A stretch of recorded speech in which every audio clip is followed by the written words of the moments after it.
voices. I want to show all kinds of opinions so that we can all figure out what's going on, and not just about COVID, about everything, about health, about fitness, wellness, the state of the world itself.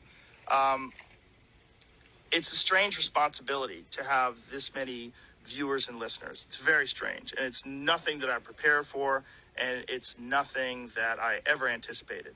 I am going to do my best in the future to balance things out. I'm going to do my best, but my point of doing this is always just to create interesting conversations and ones that I hope people enjoy. So if I pissed you off, I'm sorry. And if you enjoy the podcast, thank you. Thank you very much. Thank you to Spotify. Thank you all the supporters, and even thank you to the haters, because it's good to have some haters. It makes you reassess what you're doing and put things into perspective, and I think that's good too. All right. And this is why I'm very convinced that y'all are just committed to not getting it. The amount of times that I've been met with, but it's only a small portion of men. You're either willfully ignorant or you've literally never lifted a finger to do any sort of research. The information is so readily available to you. I actually have another video posted where I have a clip of the article behind me, just one of them, but there's many of them, showing the statistics. 1 in 5 women is raped in their lifetime. 1 in 3 women is assaulted. 99% of those who commit violent sexual crimes are men. More than half of those women who are assaulted by somebody they know, which means that it's not just a few guys going around assaulting women. It's a lot of them, and it's a fucking problem. I don't think some straight men realize how they drag themselves. Y'all will sleep with the woman that you just met and then later call her nasty and easy for sleeping with you. So basically, she has to lack self-respect to allow you inside of her body. Y'all will comment daddy issues or fatherless activities under videos of a woman twerking. So if she's that way because her father ran off, then you agree. Men are the problem.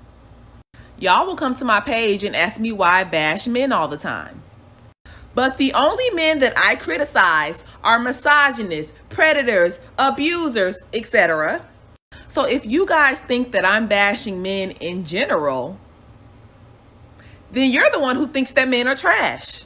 Derek. Said some things that I should never say. Yeah, I broke your heart like someone did to mine. Her name is Janet Dway. 36-year-old Janet Dway was killed earlier this week in the Australian city of Perth. Janet was an aged care nurse, a mother of 3, and was heavily pregnant with her 4th child. Friends, family, and the community are mourning the killing of Janet. Janet arrived in Australia from Liberia in the 1990s as a refugee and built a life for herself and her loved ones. But that's not what the media is focusing about after Janet was killed. Instead, news reports are talking about whether the killer poses a threat to others. This is despite the fact that the police have already said that Janet most likely knew her killer and that there is no threat to public safety.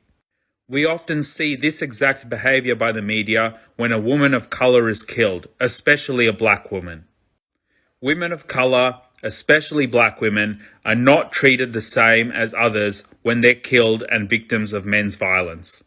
The media don't report as responsibly and ethically about their murder, not that they do for white women, but also black women do not get vigils planned in their honour.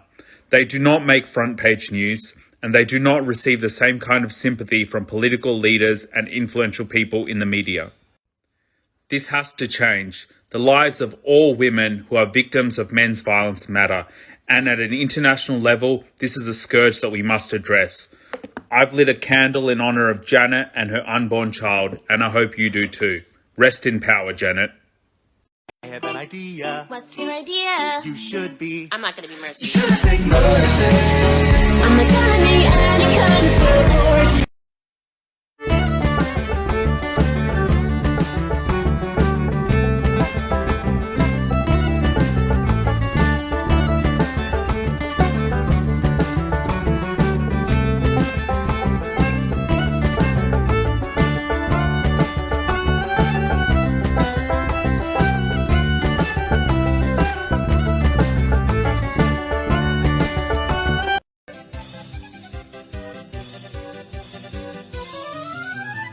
yeah, Brit?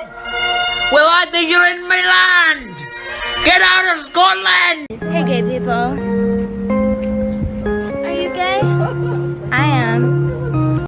I didn't think I'd have to make a video on this, but here we are. TERF is not a slur, and it's ridiculous to claim that it is. A little background on the term. It was coined in 2008 by a radical feminist blogger named Viv Smith. She created the term to describe a certain flavor of radical feminists, ones that believed that feminist spaces should only be open to cis women and not trans women. She wanted to differentiate them from the trans-inclusive radical feminists that did not share the sentiment. She said, "For most feminist cis women, considering the rights and safety of trans women rarely intrudes upon our feminist practice until somebody wants to exclude trans women from our spaces and expects us to agree. That's when we realize women we know have very different reactions to the question of whether to include trans women as part of our sisterhood or deny their womanhood and exclude them."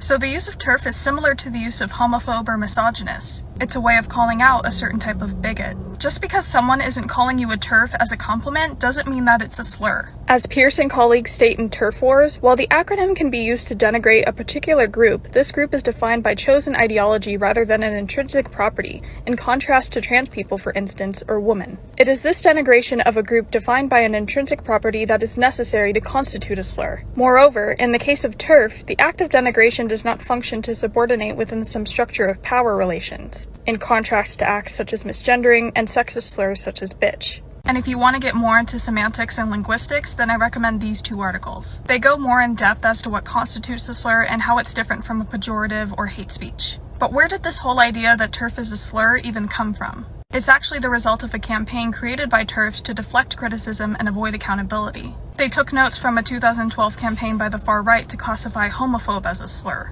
which resulted in the Associated Press banning homophobe from their articles. Religious groups even petitioned a local school district to remove the word homophobe from its anti-bullying curriculum. They claimed it was a made-up word used to demean, demoralize, and foster hatred and contempt for Christians. TERFs say the same thing. They claim it's a word that has come to signify a modern witch, to shut them up, bully them, condemn them, smear them. This is a really interesting article on the history of the TERF campaign to rebrand the word as a slur.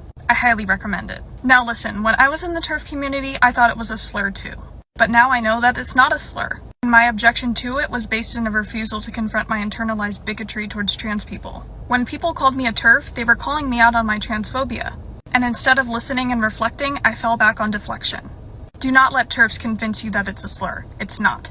It's a necessary term to describe a certain type of transphobe that uses radical feminism to justify their hate. Your time is better spent combating this ideology, not derailing a video that I made on how the TERFs work with the alt-right. So we have a few more followers joining us, and normally I would not do this until the next, I think I would do it again at 30,000 followers, okay? However, it's become very persistent, some of these things that I find in the comment section. First, my page is primarily Black women and their experience in the United States of America. I do not take requests. I am not a DJ. I don't take requests. I have a lesson plan. I legitimately have a lesson plan that is written out because I still write everything longhand. And we deviate from it when I feel like we need to go back and, when I feel like I need to go back and clarify something, add on to something, or if I have to respond to foolishness. Also, I delete foolishness. We do not invalidate anybody's experience or feelings, period. And I don't care if you're Black, I don't care if you're white. We are not going to call each other out our names. We are not going to be disrespectful. Unless you are a blatant racist misogynist, then what are you doing on my page? And finally, no, I am not going to tell you where to find additional information on any of the topics that I have discussed. I am not going to tell you how to get the information to be more supportive of your friends or coworkers who are people of color. No. One, that's not my job. 2, I give you a starting point, which is my kindness. I expect you to take that starting point and go further if you choose to. Because what you will hear me say quite often is that I encourage independent study.